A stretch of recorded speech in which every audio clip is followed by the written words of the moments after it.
Once upon a time, a king invited the Brahmins for a feast at his palace. Since the feast was organized on a large scale, the kitchen was set up outside in an open area of the palace. On the day of the feast, while the cook was preparing for the Brahmins, an eagle flew over the kitchen with a snake clutched in its claws.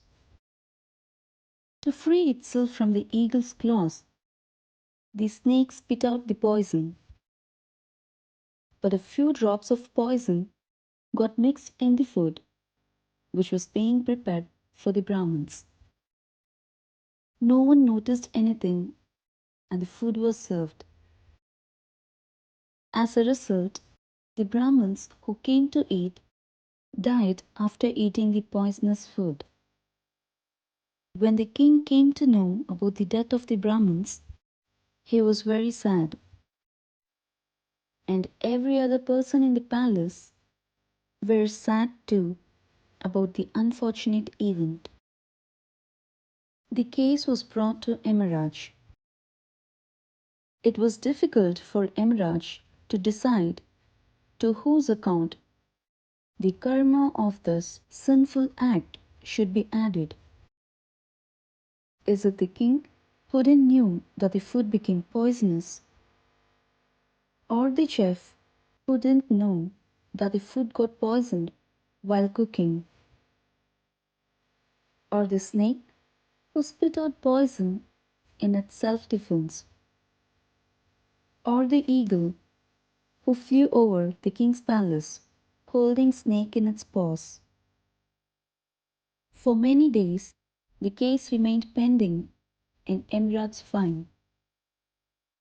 After a few days, some Brahmins came to the kingdom to meet the king.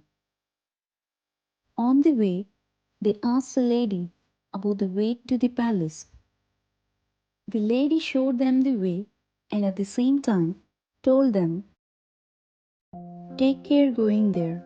The king of this kingdom kills Brahmins like you by poisoning them through the food they eat." Just as the woman said these words, Emiraj took a decision.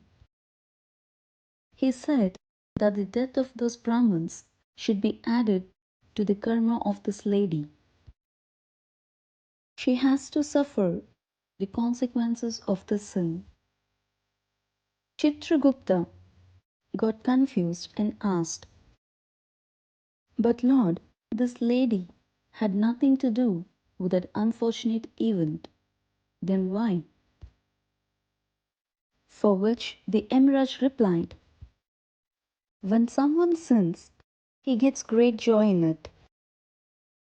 But when the Brahmins got killed, it didn't bring joy to the king, nor the chef, nor the eagle, nor that snake. But this woman got pleasure by telling about that sinful act. Therefore, the consequences of that sinful act, which was unknowingly done by that king, will now be added into this woman's karma."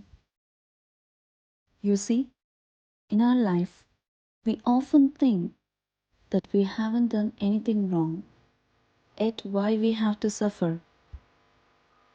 When some sinful act is done by someone and we declaim about their sinful act, a part of that sinful act is added to our own karma, and then we have to suffer because of the consequences of that sinful act.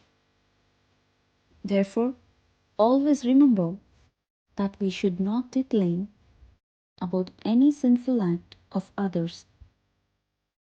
Thanks for watching. Stay happy, share love.